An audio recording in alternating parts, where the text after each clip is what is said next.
HRDC news live की team Sonu Rathore जी के साथ मुजफ्फरपुर ज़िले के नगर निगम में मुजफ्फरपुर शहर के विकास के बात करने, अर्बन डेवलपमेंट की बात करने वार्ड नंबर 14 के अमित रंजन जी वार्ड पार्षद जी के आवास पर हैं। हम उनसे जानते हैं शहर के विकास और इनके वार्ड के विकास की बात। अमित रंजन जी, आपका हम और हमारा चैनल हार्दिक स्वागत करता है। अमित जी, आप के कार्यकाल का 3 साल होने जा रहा है, इसमें आपने जनता के लिए क्या किया है? इन 3 सालों में जो हमारे वार्ड की प्रमुख समस्या थी सड़क एवं नालों की, उसमें लगभग 2.5 करोड़ की योजनाओं से नई सड़कों एवं नालों का निर्माण हुआ है। साथ साथ जो यहाँ जल नल की समस्याएं थी वो लगभग उनको दुरुस्त कर लिया गया है, उनका निदान किया गया है। आपके क्षेत्र में कुछ गरीब स्लम भी हैं, उसमें आपने क्या विकास का काम किया है? गरीब और स्लम जो एरिया है हमारा, उनमें सबसे बड़ी समस्या थी कि वहाँ गंदगी की, वहाँ नाला नाली की, पानी की और बच्चों की पढ़ाई की। तो यहाँ है क्या कि जो हम लोग का जो अर्बन डेवलपमेंट की आप बात कर रहे हैं, तो हम लोग के वार्ड में कोई सरकारी भूमि नहीं है। तो बहुत प्रयास करने के बावजूद हम लोग किसी स्कूल का निर्माण अपने वार्ड में नहीं करा सकते। तो फिर बात होने पर बात हुई कि अगल बगल में जो वार्ड में है जो स्कूल, उनमें उन बच्चों का एडमिशन कराया जाए और उसी के माध्यम से उनके पढ़ाई लिखाई की व्यवस्था अभी तक जारी है। साथ साथ उनके यहाँ पानी की व्यवस्था और उनके यहाँ नाला सड़क की व्यवस्था को पूरी तरह से दुरुस्त कर दिया गया और बना दिया गया। लेकिन दुर्भाग्य से इसी बीच में जो शहर के विकास के लिए अति आवश्यक कार्य था, अखाड़ा घाट पुल निर्माण, क्योंकि अधिकांश जो हमारे वार्ड के जो स्लम एरिया की जो बस्ती है, जहां हमारे गरीब तबके के लोग बसते हैं, वो उसी पुल वाले रास्ते में ही, जहां जो पुल का अलाइनमेंट आया है वहीं पे वो आ गया।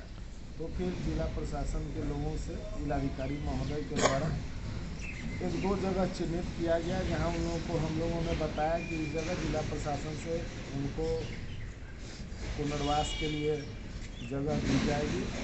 और अंत में उन लोगों को पुनर्वास के लिए जगह दिला दिया गया और वहाँ अभी वो शिफ्ट हो रहे हैं पुल के उस तरफ, जो कि आपके वार्ड का क्षेत्राधिकार नहीं है। तो हमारे वार्ड का क्षेत्राधिकार नहीं है, लेकिन मान लीजिए उनके लिए व्यवस्था कहीं ना कहीं हम लोगों को करनी थी। वो गरीब लोग थे, सरकार का शुरू में कहना था कि नहीं वो, अभी तो सरकार सीधे जो है सो आरोप लग रही है वर्तमान जो बिहार सरकार है उस पर कि वह सीधे गरीबों के घर पर बुलडोजर चला दे रही है। नहीं, ये जो हमारे वार्ड में जो बातें हुई थी उसमें जिलाधिकारी महोदय आए थे और उससे पूर्व में कुछ लोग आए जिन्होंने बोला कि यहाँ पे अस्थायी अतिक्रमण है और अस्थायी अतिक्रमण मानते हुए हम लोग सीधे अतिक्रमण खाली कराएंगे। बाद में हम लोगों ने जब अपनी बातों को मजबूती से रखा और जिलाधिकारी से बात हुई, तो जिलाधिकारी स्वयं यहाँ आए और वो आकर के उन लोगों के बीच में मैंने उन्हें बताया, अवगत कराया कि कितने दिनों से यहाँ पे गरीब लोग बसे हुए हैं, उनकी रोजी रोजगार सब कुछ यहीं इस जगह पे निर्भर करता है। तो उन सब बातों को देखते हुए उन्होंने 2-2 डिसमिल ज़मीन की व्यवस्था कराते हुए उन लोगों के पुनर्वास की व्यवस्था कराई है। इसलिए हमें उनसे कोई सरकार से गिला शिकवा इस मामले में नहीं है। अभी आप बात बोल रहे हैं कि ठीक है, जो रोड पे या सड़क पे कहीं पे अगर अतिक्रमण हो रहा है तो थोड़ा हमारा ये कहना है कि जो हमारे गरीब भाई लोग हैं वो थोड़ा अपना एक जो लोगों का रास्ता है, जो आने जाने की चीज़ें हैं, उनसे बच करके ही हम अपना कहीं ना कहीं व्यवसाय करने का प्रयास करें।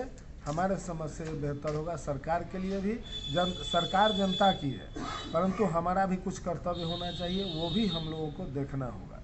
बहुत ही सराहनीय कार्य आपका रहा। आपने मानवीय दृष्टिकोणों को अपनाया है और जिला प्रशासन ने भी मानवीय दृष्टिकोणों को अपनाया है, इसके लिए धन्यवाद। विकास के लिए तो ज़रूरी ही है कि थोड़ी सख्ती भी आवश्यक है, इस बात से इनकार नहीं किया जा सकता है।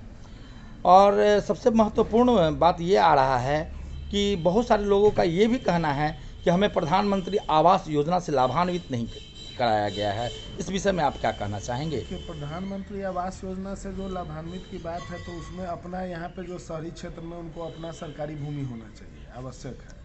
तो सरकारी भूमि, अब जो हम लोग का एरिया है, ये मतलब पॉश एरिया माना जाता है मुजफ्फरपुर का। तो हम अपने वार्ड की बात करें तो बहुत 5-7 लोग ऐसे हैं ही जिनके यहाँ की जिनकी ज़मीन खाली थी और जो उसके लिए एलिजिबल थे।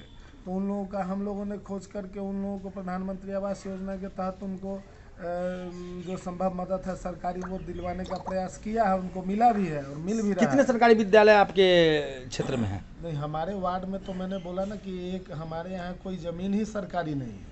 और ये अर्बन डेवलपमेंट की अगर कहिए तो पूरे सरकार से मैं एक बात मांग करना चाहूँगा कि आपने इंफ्रास्ट्रक्चर के रूप में, जैसे अब पंचायत, ग्राम पंचायत में आप जा रहे हैं, वहाँ पे आपको पंचायत भवन बनाने की व्यवस्था है। आपके यहाँ वहाँ पे पुस्तकालय बनाने की व्यवस्था है, खेल कूद के लिए व्यवस्था है। तो ठीक है, शहरी क्षेत्र में आपके पास यदि ज़मीन नहीं है, जगह नहीं है, तो कहीं ना कहीं वार्ड में इन सब चीज़ों के लिए, बैठकों के लिए एक कोई हॉल आप किराए पर लेकर के या किसी भी प्रकार से अगर एक वार्ड का परिसीमन बना है, तो उन लोगों की समस्या फिर एक जगह सेंट्रलाइज हो जाएगी उन्हीं के वार्ड में। उनके लिए सुनने के लिए उनका जो चुना हुआ जनप्रतिनिधि होगा उस वार्ड का, चाहे मेरे रूप में या किसी रूप में, उन्हीं के पास जाएंगे और हमारे लिए अपने ही वार्ड के लोगों से संवाद करना है। एक बेहद अंतिम प्रश्न हम आपसे पूछ रहे हैं।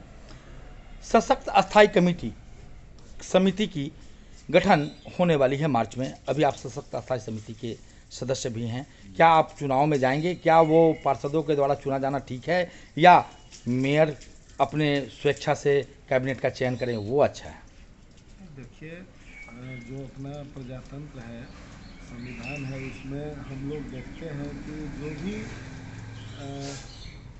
अपने सरकार के मुखिया हैं, चाहे वो प्रधानमंत्री हो या मुख्यमंत्री हो, तो उसी तरह से जो त्रिस्तरीय सरकार में नगर सरकार है, उसकी मुखिया जो भी महापौर हैं, तो हर जगह अधिकार तो जो मुखिया हैं उन्हीं को है कि वो अपना कैबिनेट डिसाइड करें। इससे जो कार्य है वो उसमें बाधा नहीं, मतलब बाधा, अभी जो नया चुनाव है वो उसमें थोड़ा टकराव की स्थिति बनने की संभावना है। प्रयास अर्बन डेवलपमेंट नहीं होने के पीछे निगमों की गुटबाजियां रही है, और क्या इस चुनाव से गुटबाजी सामने आने का संभावना है? देखिए, जहाँ राजनीति होगी वहाँ थोड़ा बहुत गुट तो चलता ही है, सर्वविदित है। लेकिन विकास के लिए, विकास के मानक को सबसे ऊपर रख के काम करने का हम लोगों का सिद्धांत रहा है। उसमें किसी गुटबाजी की ज़रूरत नहीं है। अगर आप विकास करना चाह रहे हैं तो साफ मन से काम करना होगा। जनता ने चुन के भेजा है, जनता के लिए काम करना है। HRDC न्यूज़ लाइव से बात करने के लिए आपको धन्यवाद। आपका भविष्य उज्जवल हो, यही हम लोगों की कामना है। जी।